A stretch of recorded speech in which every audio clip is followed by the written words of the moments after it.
इसमें दो चीजें, इसको मैं इस आपके सवाल का जवाब मैं दो हिस्सों में देना चाहूंगा। पहला ये कि एक भूत से ज्यादा बड़ा भूत का हौवा खड़ा करना है। तो यहाँ पे ये काम हो रहा है कि एक हौवा खड़ा किया जा रहा है। ये कहना कि अब इतना आसान नहीं है, बिल्कुल सच है कि आसान नहीं है। लेकिन कुछ ऐसे लोगों की फौज जो अपने आप तैयार हो गई है। क्या किसने सोचा था कि जामिया मिलिया मस्जिद के सामने एक बच्चा, एक लड़का, एक किशोर, एक युवक एक पिस्टल लेकर खड़ा हो जाएगा? नहीं बिल्कुल। सोचा था किसी ने।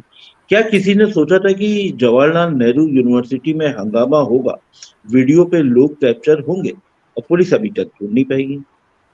क्या किसी ने सोचा? नहीं सोचा, लेकिन हुआ। तो अब इसको एक सिरे से खारिज तो मैं नहीं करना चाहूंगा, क्योंकि जिस तरीके के हालात बन रहे हैं, इसमें मैं थोड़ा सा एक उसको आर्थिक पहलू की तरफ थोड़ा सा और लौटना चाहूंगा। जी। रिजर्व बैंक के एक हाथ में, अभी आप तो चूंकि फाइनेंस के जानकार भी हैं, एक रिजर्व बैंक के हाल में एक करेंसी पे रिपोर्ट आई थी। उसमें जी। साफ साफ लिखा था कि अगले 12-13 सालों तक ये जो कोविड का इम्पैक्ट है, जी। इससे उबर पाना बहुत मुश्किल है। यानी जी। आर्थिक स्थितियां पहले जैसी कोविड के पूर्व काल की स्थितियों में हम नहीं पहुंच पाएंगे। वहां तक पहुंचने में हमको 12-13 साल लगेंगे, नंबर एक। जी। जी। दूसरा, एक आईएमएफ की जो वर्ल्ड इकोनॉमी आउटलुक की रिपोर्ट आई थी, उसमें आया था कि आपकी जो ग्लोबल इकोनॉमी है वो 3.6% पे पहुंच रही है। जी। इसमें जो जनवरी में जो रिपोर्ट आई थी उसके मुकाबले की 0.8% की गिरावट आ रही है। जी। नंबर दो। नंबर तीन, अब आप करेंगे क्या? ये सब हालात हैं। गेहूं का आपने देख लिया कि क्या हाल हो रहा है। अब मैं यहाँ से थोड़ा सा एक पढ़ूं, चूंकि एक हाल में एक चर्चित एक मामला हुआ अंतर्राष्ट्रीय स्तर पर, श्रीलंका। श्रीलंका से थोड़े से एक सबक सीखने की मैं बात करना चाहूंगा, एक उदाहरण देना चाहूंगा। मैं ये नहीं कह रहा हूं कि भारत में ऐसा होगा, लेकिन एक सबक उससे लेने की कोशिश करते हैं। जैसे वहां पर 2019 में ईस्टर के मौके पे एक चर्च के सामने विस्फोट हुआ था। उसमें 90 के करीब या 90 से कुछ ज्यादा लोग की मौत हो गई थी और तमाम लोग, सैकड़ों लोग घायल हुए। तो उस समय जो राजपक्षे परिवार है, जो पिछले 2 दशक से वहां पर एक डायनेस्टी है राजपक्षे परिवार की, कि एक जना प्रधानमंत्री है, एक जना राष्ट्रपति है, एक जना वित्त मंत्री है, ये पूरे के पूरे ये लोग चला रहे हैं। ये बहुत मजबूत परिवार है। लेकिन इसने किया क्या? ये बहुत लोकप्रिय भी था। इसने 2019 के बाद में मुस्लिमों के खिलाफ जबरदस्त क्रैकडाउन किया। इसको शब्द कहते हैं क्रैकडाउन। राजपक्षे उस मामलों में भी राजपक्षे की ख्याति बढ़ी थी। उसको ख्याति ही कह सकते हैं जब ये कहा जा सकता है कि उन्होंने वो तमिल नहीं, उन्होंने लिट्टे के खिलाफ क्रैकडाउन किया था। उनको एक उपलब्धि हासिल हुई थी, दूसरी इन्होंने यहाँ पे ये हासिल करी। आपने कर लिया मुस्लिमों के खिलाफ नफरत बोध। नतीजा क्या हुआ? जब आपका विदेशी मुद्रा भंडार घटने लगा, तो आपने किया क्या? आपने अनाप शनाप फैसले लेने लेने चालू किए। थोड़ा सा समय और लूंगा। एक अनाप शनाप फैसला क्या था? एक है कि भाई विदेशी मुद्रा भंडार घट रहा है, जी। तो अब क्या करेंगे? अगर आपने ज्यादा अध्ययन किया होता, एक आपने ज्यादा एक विद्वत जनों की एक फौज आपके साथ में होती, एक अच्छे पढ़े लिखे सलाहकार होते, तो आप क्या करते? आप कदम उठाते। आपने क्या किया? एक तुगलकी फैसला जारी कर दिया। क्या? ऑर्गेनिक खेती की जाएगी, सब सारे इसे बंद कर दो। अरे भाई, क्यों बंद कर दो? आपने बिल्कुल नहीं सोचा कि आपका कोरोना के कार्यकाल में आपका श्रीलंका एक ऐसे देशों में शामिल है जहाँ की अर्थव्यवस्था पर्यटन के ऊपर टिकी हुई है, और कोरोना काल में पर्यटन आपका ध्वस्त हो चुका है। तो इसमें में अगर आप एक खेती को भी चौपट कर देंगे तो आपका क्या होगा? तो आपने विदेशी मुद्रा भंडार कैसे बचेगी? नहीं बचेगा। तो वही हुआ, नहीं बचा। तो अब यहीं से अब थोड़े से सबक हम अपने भारत की तरफ लौटते हैं। अभी यूएस फेडरल बैंक ने अभी कुछ दिनों पहले एक अपना 0.5 उन्होंने रेट ऑफ इंटरेस्ट बढ़ाया। हुआ क्या?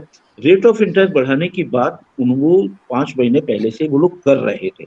ऐसा नहीं कि अमेरिकी फेडरल बैंक ने अचानक से बढ़ा दिया। वो पहले से कह रहे थे कि अगले 2 साल के अंदर हम इसको बढ़ाएंगे। हुआ क्या?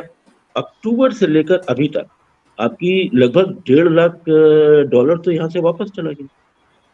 और अभी जून में फिर वो रेट ऑफ इंटरेस्ट बढ़ाने वाले हैं। तब आप क्या करेंगे? तो ये जो फ्लाइट ऑफ जो मनी होगी, इससे कैसे ध्यान बांटेंगे? आर्थिक स्थितियां बहुत अच्छी है आज आपके, विदेशी मुद्रा भंडार लबालब है। आज आपको आयात का भुगतान करने में कोई दिक्कत नहीं है। कल भी आपको कोई दिक्कत नहीं है, परसों भी कोई दिक्कत नहीं है।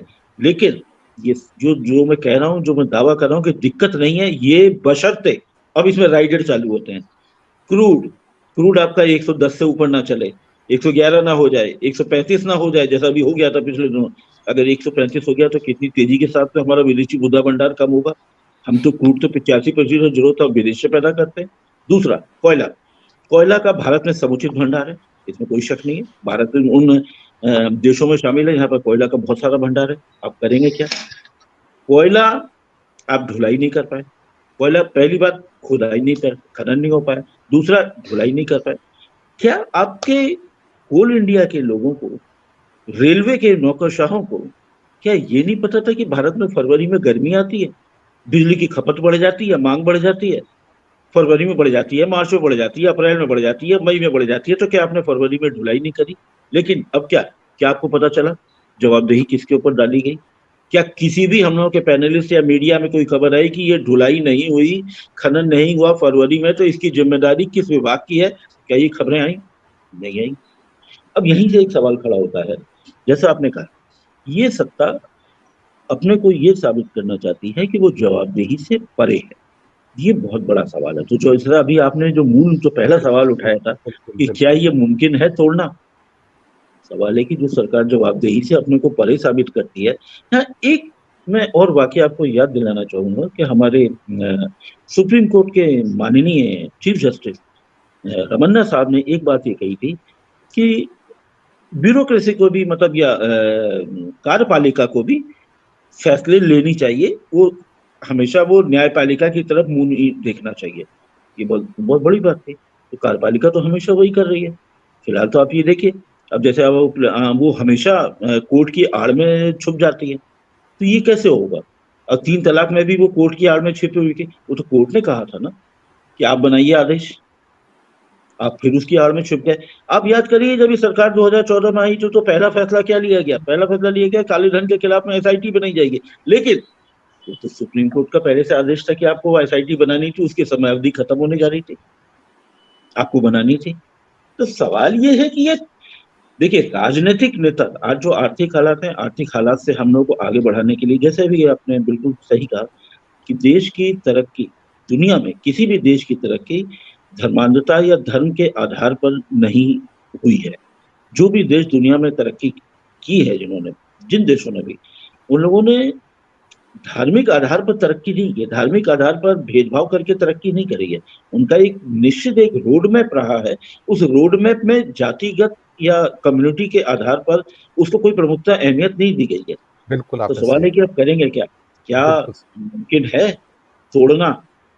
मैं तो इस बिल्कुल बारे आपने में सही अभी कुछ कहा। नहीं कह सकता, लेकिन ये सरकार डरी हुई जरूर है। जब 370 हटाया गया था तो भले ही हमारे कांग्रेस के नेता, युवा नेता को वहां पर जाने ना दिया जाए, तमाम नेताओं को रोक दिया जाए, लेकिन ये सरकार अंदर से इतना सहमी हुई है।